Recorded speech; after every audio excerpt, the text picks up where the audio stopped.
मनुष्य अपने जीवन में असंख्य लड़ाइयां लड़ता है। लोगों से, परिस्थितियों से, हालातों से। पर सबसे खतरनाक लड़ाई वो है जो वो अपने भीतर लड़ता है। बुद्ध ने कहा, मन को जीतने वाला दुनिया को जीत लेता है। आज की कहानी एक ऐसे युवक की है जो दुनिया नहीं, अपने मन को जीतने निकला था। एक बनने वाले भिक्षु की, जिसके भीतर तूफान था, पर चेहरे पर बस एक सवाल, मैं शांति कब पाऊंगा। बेचैनी की रात से जागृति तक रात गहरी थी। आसमान पर चांद था, पर एक युवक के मन में अंधेरा, डर और अनकही बेचैनी भरी थी। वो अब आरव नहीं था। वो उस रास्ते का यात्री था जिसे आगे चलकर लोग भिक्षु कहने वाले थे। उसका मन टूटा हुआ था। कभी दोस्तों की बातें चुभती, कभी परिवार के ताने घाव खोल देते। क्यों मैं इतना कमजोर हूं? क्यों मैं दूसरों की बातों से टूट जाता हूं? क्यों मेरा मन मेरा कहा नहीं मानता? वो खुद से लड़ रहा था। एक ऐसी लड़ाई जो खामोश थी, पर अंदर से उसे हर रोज खा रही थी।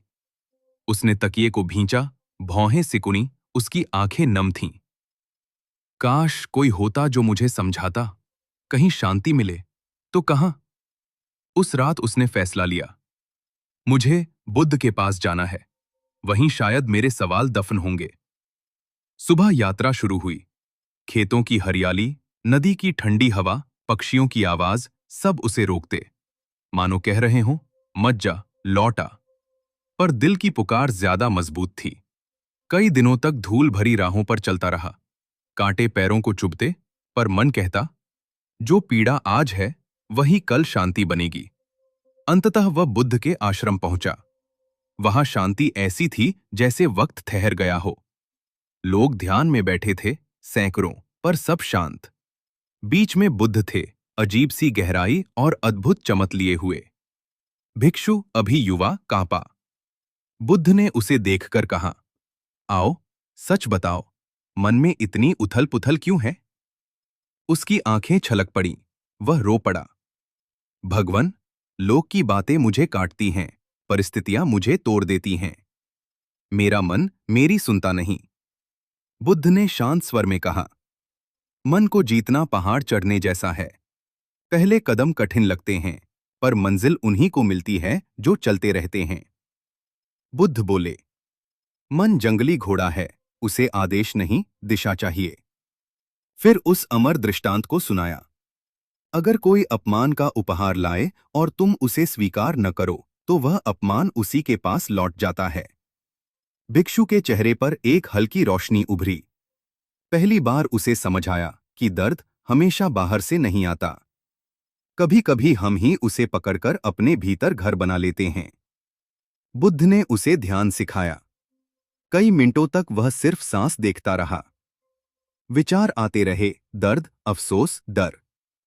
पर बुद्ध कहते रहे, देखो, पर मत उलझो। और पहली बार उसका मन थोड़ा हल्का हुआ। धैर्य और आंतरिक शक्ति। भिक्षु अब आश्रम में कई दिनों से था। वह बदल रहा था, पर पूरी तरह शांति अब भी दूर थी। सवालों की बरसात अब भी थी। क्या मैं सच में बदल सकता हूं? क्या मन को काबू किया जा सकता है? सुबह वह बुद्ध को नंगे पांव भिक्षा लेने जाते देखता। इतना महान व्यक्ति, इतनी सादगी। उसके मन में तूफान उठा, क्यों? जब उसने पूछा, बुद्ध मुस्कुराए। जो अपने भीतर राजा है, उसे बाहर के ताज की जरूरत नहीं। ये शब्द भिक्षु के दिल की गहराई में उतर गए। एक दिन एक क्रोधित व्यक्ति बुद्ध के पास आया। तुम धोखा देते हो, लोगों को बहकाते हो। लोग कांप गए, पर बुद्ध नहीं। उन्होंने कहा, अगर तुम सोचते हो कि मैं गलत हूं, तो तुम्हें ऐसा कहने का अधिकार है। लेकिन तुम्हारे शब्द मेरी सच्चाई को बदल नहीं सकते। भिक्षु को जैसे किसी ने अंदर से झकझोर दिया। काश मैं भी ऐसा शांत हो पाता।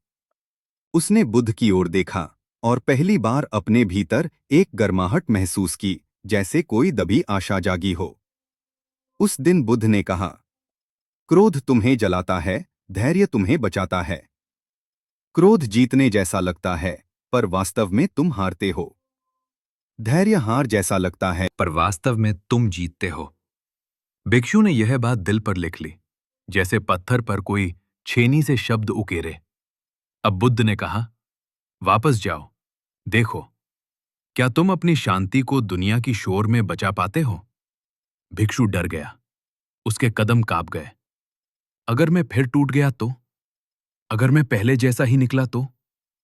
बुद्ध ने सिर्फ इतना कहा, जो गिरता है उसी को उठना आता है। गांव पहुंचते ही तानों की आंधी शुरू। अरे, ये तो साधु बन गया। काम धंधा छोड़कर भटकने गया था। ध्यान से पेट नहीं भरता। हर ताने किसी कांटे की तरह उसके दिल में चुभ रहा था। पिता चिल्लाए, हमारी इज्जत खत्म कर दी। मां रो पड़ी, बेटा क्यों हमें छोड़ गया? भिक्षु टूटने लगा, उसका गला भर आया, आंखें नम होने लगी। पर उसी क्षण उसने बुद्ध की बात याद की।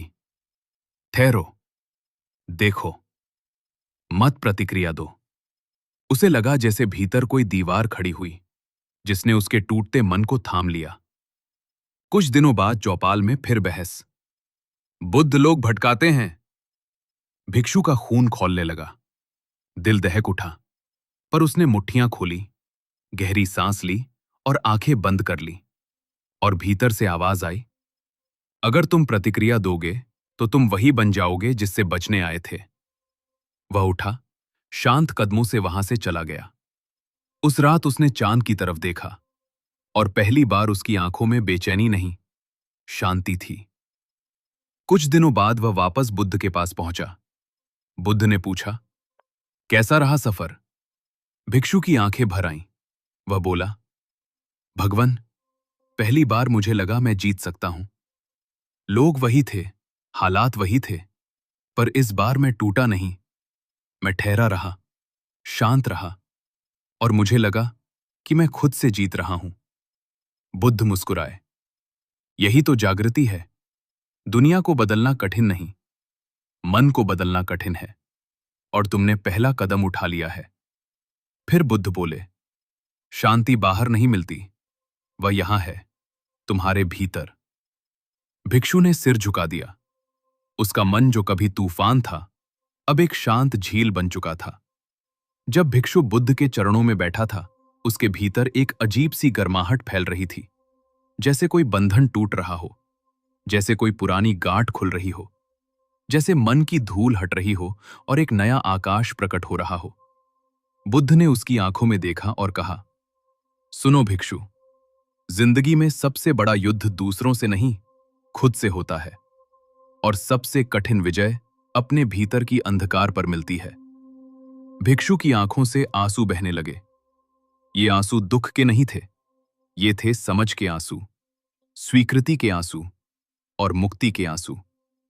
बुद्ध आगे बोले, जब तुम दूसरों के शब्दों से टूटते हो तो तुम अपनी शक्ति उन्हें सौंप देते हो। जब तुम परिस्थितियों से घबरा जाते हो तो तुम अपना जीवन हाथ से खो देते हो। लेकिन जब तुम ठहर जाते हो, एक क्षण रुककर सांस देखते हो, तो भीतर एक ऐसी रोशनी जलती है जो दुनिया की कोई आंधी बुझा नहीं सकती। भिक्षु ने सिर झुका लिया। उसने महसूस किया कि बुद्ध सिर्फ उससे नहीं, उसके मन से बात कर रहे हैं, उस हिस्से से जो वर्षों से चीख रहा था, जिसे कोई सुन नहीं पाया था। बुद्ध ने धीमे स्वर में कहा, मन को जीतने का अर्थ ये नहीं कि तुम विचारों को रोक दो। मन को जीतने का मतलब है विचारों को आने दो, जाने दो, पर उनके गुलाम मत बनो। विचार बादल है, तुम आकाश बन जाओ। इन शब्दों ने भिक्षु का हृदय हिला दिया। उसे लगा सारी जिंदगी वह बादलों से लड़ता रहा, पर उसने कभी आकाश बनना सीखा ही नहीं। बुद्ध ने हाथ बढ़ाया और उसके कंधे पर रखा। जब तुम खुद को समझ लेते हो तो दुनिया स्वतः ही समझ आने लगती है। जब तुम अपने मन के मालिक बन जाते हो तो कोई तुम्हें गिरा नहीं सकता, और जब भीतर शांति आ जाती है तो बाहर का शोर तुम्हें छू भी नहीं पाता। भिक्षु ने गहरी सांस ली, एक ऐसी सांस जैसी उसने पहले कभी नहीं ली थी। उसे लगा जैसे वर्षों पुराना बोझ अब उतर गया है, मानो किसी ने उसके भीतर के तूफान को धीरे से अगर इस यात्रा ने आपके मन को थोड़ा भी छुआ हो, थोड़ी शांति दी हो, तो इस प्रकाश को आगे बढ़ाएं। वीडियो को लाइक करें, अपनी बात कमेंट में लिखें और हमारे साथ जुड़े रहने के लिए चैनल को सब्सक्राइब जरूर करें।